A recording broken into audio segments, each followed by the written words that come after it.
incredible. Hinematioro is the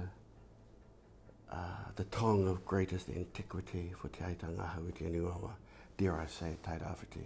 Ko Victor Walker taku ingoa, no konei au, no Uawa, I whānau mai au I konei. Ke konei tonu au e noho ana, ko au tonu te tiamana o te rōpū e kia nei ko Te Aitanga-a-Hauiti Centre of Excellence Trust. So ke konei tātou I tēnei rā, tēnā kōrua. When you consider that she was gifted, and I suppose that's the thing that's even more special, is that our leadership of the time in 1769 was Hinematioro, paramount. With the exception of her cousin, Te Whakatate Rotarangi, they were our ariki here at the time. Cousins, great relationship between them. But when it came to hosting responsibilities of these visitors, it was her hand that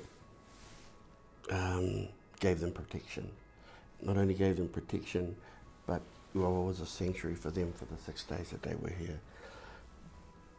She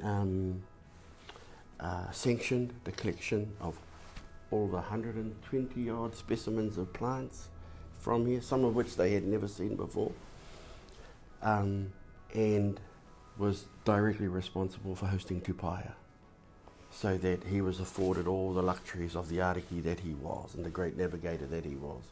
When we started talking about Hinematioro coming out, that was the aspiration. Well, actually, it was a far-out dream, really. It was a humongous fantasy, really.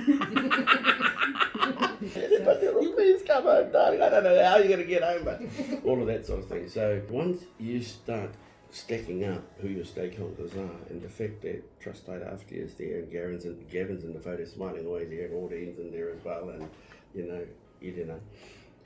then when Ministry of Culture and Heritage officials look at the photo or read the narrative, they go, hey, here's a group that's got a little bit of grunt, a little bit of skin in the game. You get money from Trust Te Rāwhiti, and then all of a sudden there's a whole lot of stakeholders who you can engage as well. That's ECCT, Te Pourewa, that's GDC. If you can prove that your purpose is worthy and that you're able to actually achieve the mahi, then and you understand what the outcomes are going to be, then that's really, really good. Seriously, when you consider that it was gifted by Hinematioro, maua e whakahe, maua e whakatika, there's nobody who can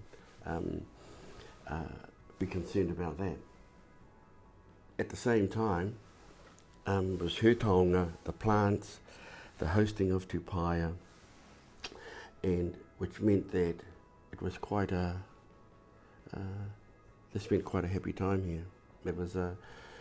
And it was reflected in the comments of her grandson, Te Kaniā-Takiro, some 3 generations later, when he was asked,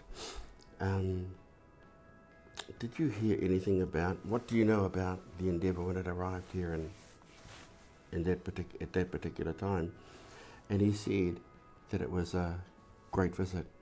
Standing right next to him was his wife, and she was wearing the blue beads that had been given by the endeavour to Hinematioro and had passed down to her daughter Ngārangi Kahua, to her son Te Kaniā-Takiro, and Mariko wore them. So that's what's so special about Hinematioro, and the fact that this particular popo may have been carved some 20-30 years before 1769. It's even older than that. So you can imagine when we went there, and we visited her on a couple of occasions, once in Tübingen and once in Bonn, both in Germany. And the artists that we took, they were just in tears. They couldn't believe that they were gazing upon a taonga of such mesmerizing beauty and intricacy that had been part of our legacy since that time and before. I'm just trying to recall the pathway of Hinematioro, which is, some of it was a miracle actually, because Te Papa came here. Te Papa came here and they looked at the four walls of our whare and they were wondering where they could hang her. At the same time, 50 logging trucks were going past, our whole building was rocking like this. We thought, damn, it's bringing it, it's going to fall off the wall. So they said, long shot. You might want to look at Taitanga Museum, which we had already done with Eloise. So you're sort of shoring up all your allies as best you can. At the end of the day, the repatriation or the return home of something like Hinematioro Taonga like that is at ministerial level. We got a support letter from Te Papa, from Tubingen, for us. But then that has to go to the Ministry of Culture and Heritage because Calvin Davis has to sign off the insurance on it. And then Calvin came here.